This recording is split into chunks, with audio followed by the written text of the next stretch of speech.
नमस्कार मित्रांनो, आजचा हा व्हिडिओ खूप महत्त्वाचा आहे कारण सध्या सोशल मीडियावर चुकीची माहिती पसरत आहे।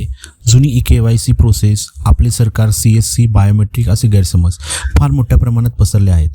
मी आज तुम्हाला फक्त आणि फक्त सध्या महाराष्ट्रात चालू असलेली खरी प्रक्रिया सांगणार आहे। या योजनेत सध्या ई-KYC ही फक्त OTP बेस आधार पडताळणी आहे। ही योजना महाराष्ट्र शासनातर्फे राबवली गेलेली मुख्यमंत्री माझी लाडकी बहीण योजना यासाठीची आहे। या योजनेमध्ये बायोमेट्रिक ई-KYC नाही, CSC सेंटरला जाण्याची गरज नाही, फक्त आपले सरकारला लॉग इन करावे लागतं।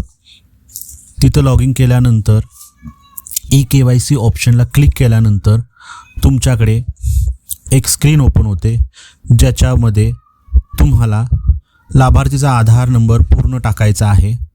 त्यानंतर खालती 6 आकडी रिकॅप्चा दिसेल, पण रिकॅप्चा टाकण्यापूर्वी तुम्ही ते रिफ्रेश बटन क्लिक करा, म्हणजे प्रॉपर तुमच्या मोबाईलवर OTP येईल।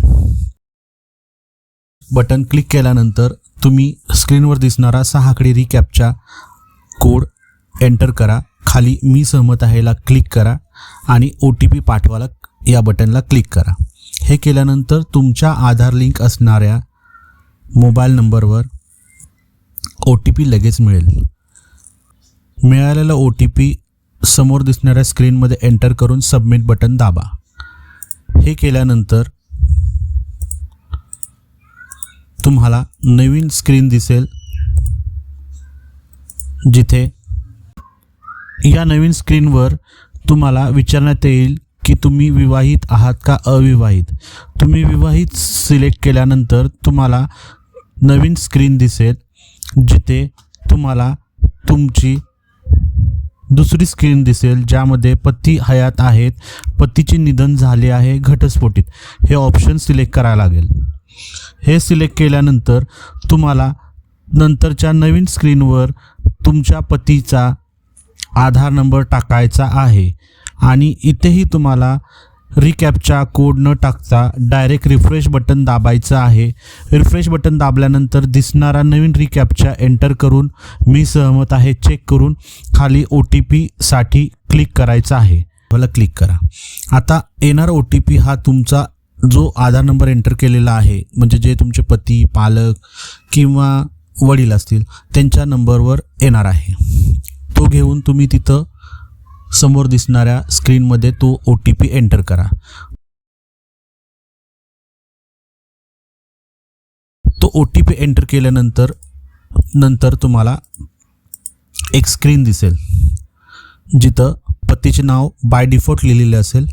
फक्त समोरच्या ह्याच्यामध्ये जात प्रवर्ग निवडा, जसं की अनुसूचित जाती जमाती, इतर अनुसूचित जाती किंवा त्या लिस्टमध्ये जसं येतं त्या पद्धतीनं। खाली ऑप्शन A, B असेल तर त्यामध्ये लिहिलेलं असेल A मध्ये माझ्या कुटुंबातील सदस्य नियमित कायम कर्मचारी म्हणून सरकारी विभाग, उपक्रम, मंडळ, भारत सरकार किंवा राज्य सरकारच्या स्थानिक संस्थेमध्ये कार्यरत असेल तर आहे म्हणा, नसेल तर नाही म्हणा।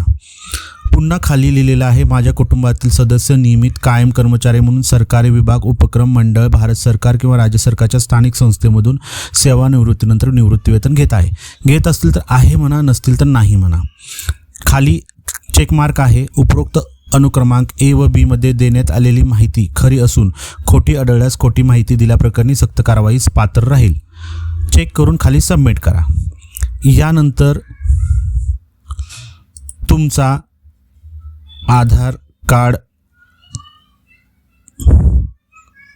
यानंतर तुमची ई-KYC पूर्ण होईल आणि स्क्रीनवर तुम्हाला मेसेज दिसेल, सक्सेस, तुमची ई-KYC पडताळणी यशस्वीरित्या पूर्ण झाली आहे।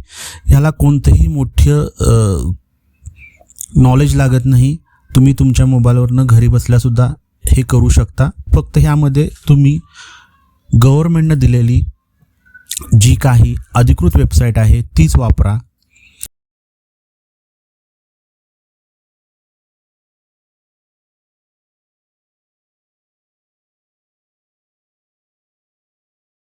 मित्रांनो, हा व्हिडिओ खऱ्या आणि अपडेटेड माहितीवर आधारित आहे। कृपया हा व्हिडिओ प्रत्येक महिलेला, बहिणीला, आईला, शेजाऱ्यांना नक्की शेअर करा। लाईक, सबस्क्राईब करा, बेल आयकॉन दाबा। धन्यवाद। जय महाराष्ट्र।